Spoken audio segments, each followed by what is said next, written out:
Chapter 20. The Root Cellar.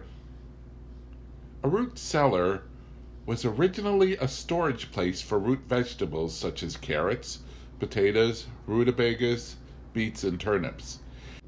It used actually to be an earthen pit where the vegetables were buried against the winter freeze. Root cellars in the mountains were more elaborate affairs, built to store fruits and vegetables in winter, milk and cream and butter in summer. Our first root cellar was a rather poorly constructed house next to the feed room. It had shelves and bins of sorts and a dirt floor. During the second spring and summer, Bob built a new one, constructed like a mine shaft, tunneled into the bank near the driveway, timbered on top, and on the sides lined with double walls filled with sawdust, with a door that would have done credit to a bank vault, and a floor of white sand. Bob built shelves for my canned fruit, screening shelves for the winter pears, bins for apples and potatoes, racks for squashes, cabbages, pumpkins, and my wrapped green tomatoes, and bins of clean sand for celery and carrots. There were also spaces for crocks of pickles and cupboards for storing milk, butter, cheeses, and lard. That storing against the winter should have given me a feeling of warmth and security. It didn't. I felt much more as if I were being prepared for the tomb. I spent so much of that first winter in goose flesh that it took me the next spring and summer to get my skin to lie down flat again. Preparing to go through the whole thing again, no matter how much we had to eat, left me cold and lonely. The root cellar began where the pressure cooker left off. I canned my last quart of corn, emptied the pressure cooker, dried it, put it away in the pantry, and it was time to put on jeans and help with the potato digging. I love to dig potatoes. To me, it is a very exciting occupation, especially when the soil is ideal and each hill yields large, middle-sized, and small ones. Our potato crop that second fall was so terrific that we kept track of the potatoes per hill and called excitedly to each other as we broke the record with new hills. The potatoes ran from 6 to 12 inches in length and 2 to 6 inches in breadth. They were free from scab and cooked to a dry white fluff. We had 5 tons, of which the most perfect were laid aside for seed. The largest put in a bin for baking, and about 3 tons of mediums were sacked and sold. A month after the potatoes we dug, the carrots, beets, rutabagas, mangels, celery root, and parsnips. In between the potatoes and these root vegetables came the apples, pears, squashes, pumpkins, and green tomatoes. We left the cabbage, Swiss chard, broccoli, and kale in the garden, along with the winter squash, then several inches high, and a fall planting of early peas, but not the celery. We tried it one year, and it was pithy and bitter. So along in October, we lifted out the celery, being careful to take along lots of damp earth, and buried it in layers in a special dark, damp corner. It kept beautifully. In September, we bought a cider press, and I gathered buckets and buckets of windfall apples and set them outside the feed room, where Bob squashed them into cider for vinegar and cider to drink. I made 1 5-gallon crock of cherry leaf sweet pickles and 1 5-gallon crock of garlic dill pickles. I found a wild plum tree down at the edge of the big burn loaded with hard green plums, which Mrs. Hicks said made wonderful olives.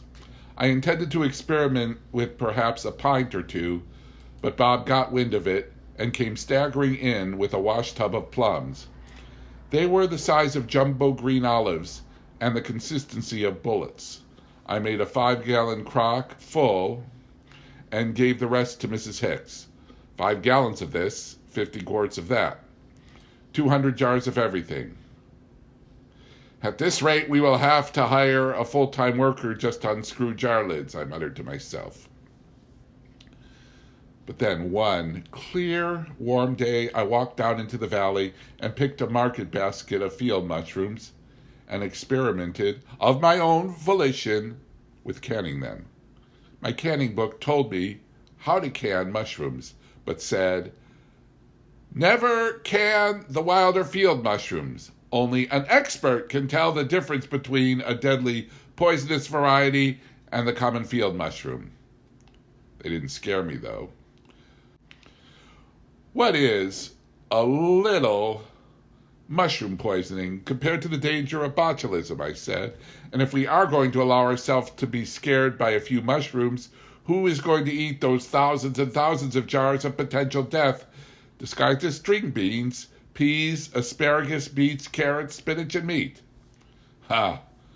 I scoffed as I compared a small button mushroom with the picture of the destroying angel toadstool, which I had propped up beside the pressure cooker. Maybe it was and maybe it was not, so I tossed it into the pot. It was also my idea to gather a water bucket of hazelnuts and a bushel of Oregon grapes. The hazelnuts were wild filberts which grew plentifully along the edge of the roads. The Oregon grapes made a wonderful jelly to serve with game.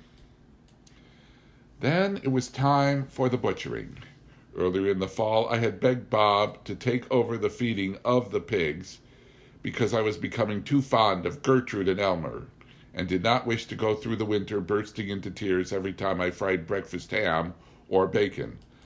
Bob thought this was pretty silly of me at first. Then he took to telling me of little incidents where the pig showed great intelligence or affection, and the next I knew, I was again feeding the pigs. The day of butchering, I took the baby and walked down to Mrs. Kettle's. They, too, had been butchering, I could tell from a heap of entrails in the driveway opposite the kitchen door. The entrails hadn't begun to smell too bad, just very entraily.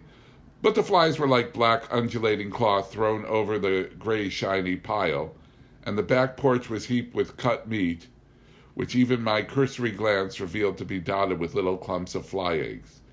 It was not appetizing, but didn't bother the Kettles, as I can tell from the smell of roast pork coming from the kitchen.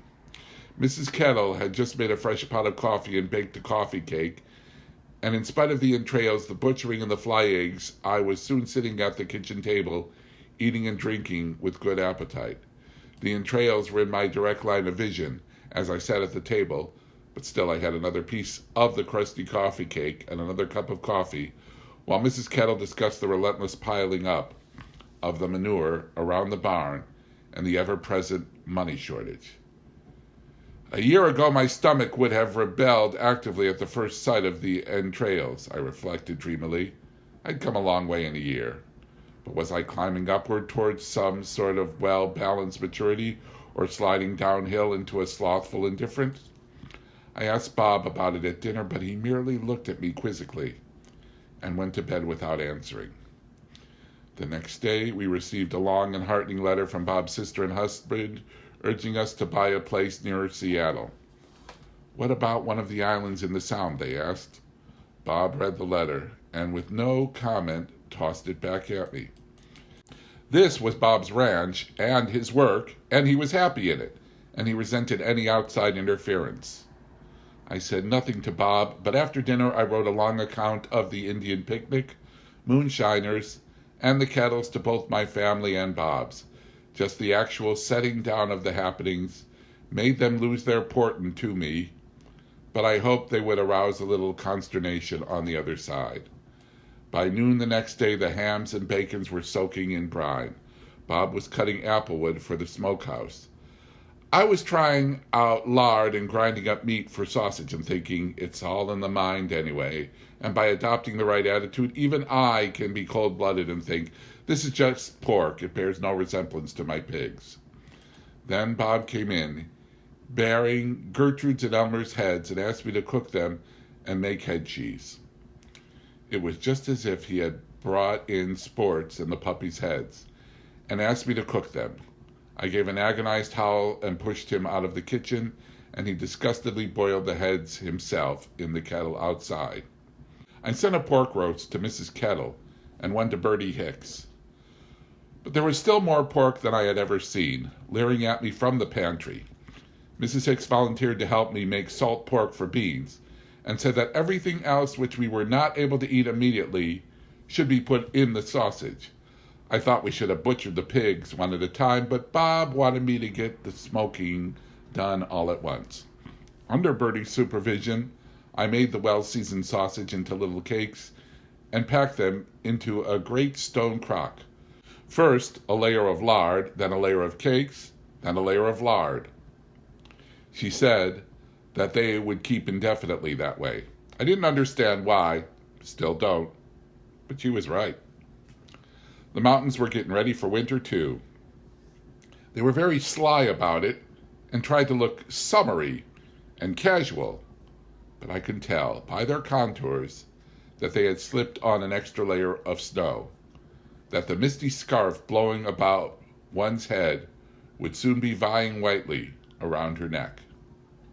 With the bright fall winter, the moonlight, and the activity on the ranch, I had not yet cringed before their overbearing hauteur, but it was there. I could feel it, but I didn't care yet.